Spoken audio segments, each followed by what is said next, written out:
Сәлеметсіздер ме, құрметті студенттер және білім алушылар. Бүгінгі біздің тақырыбымыз иелік форма. Қазақ тіліндегі иелік форма. Наша сегодняшняя тема – форма принадлежности, уважаемые студенты и обучающиеся. Форма принадлежности – это особенный случай, потому что мы употребляем его в большинстве только в разговорной речи, это окончание, но употребляем очень часто, поэтому перешагнуть через эту тему никак нельзя. Мы до этого с вами проходили тему тәуелдік жалғау, притяжательное местоимение, где сперва стоит менің арманым. Сперва стоит обладатель, а потом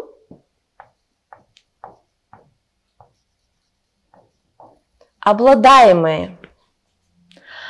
То в разговорной речи мы можем иногда, делаем мы это даже не иногда, очень часто, употребляем сперва обладаемое, а потом уточняем, кто обладатель. Ну, как-то так сокращенно мы пишем. Тогда у нас получится, что арман, мечта, будет в нулевой форме, без каких-либо окончаний. И мы уточняем, чья это мечта. Менеке. Арман, менеке. Вот этот аффикс есть у нас форма принадлежности. Большая редкость, то, что у нас в казахском языке очень в данной форме всего лишь 3 фонетических варианта.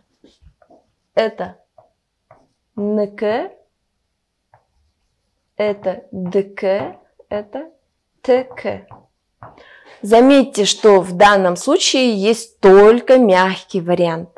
То есть это окончание особое тем, что оно не подчиняется закону сингармонизма.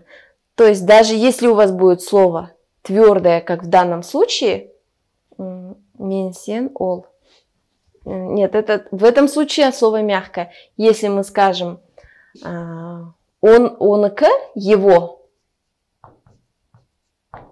то будет вот так. И еще здесь исключение, что в местоимениях мен не будет миннке. Один звук здесь опускается.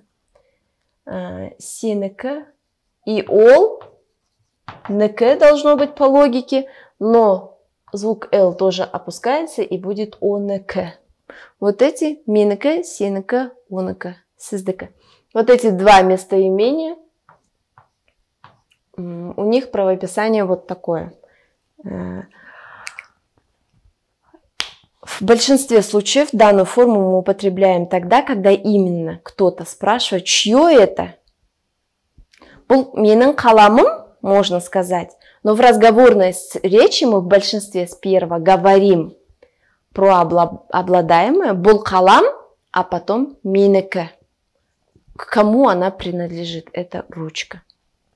Вот такая сегодня наша тема. Прошу вас выполнить все практические задания по данной теме. Назарларыңызға көп рахмет.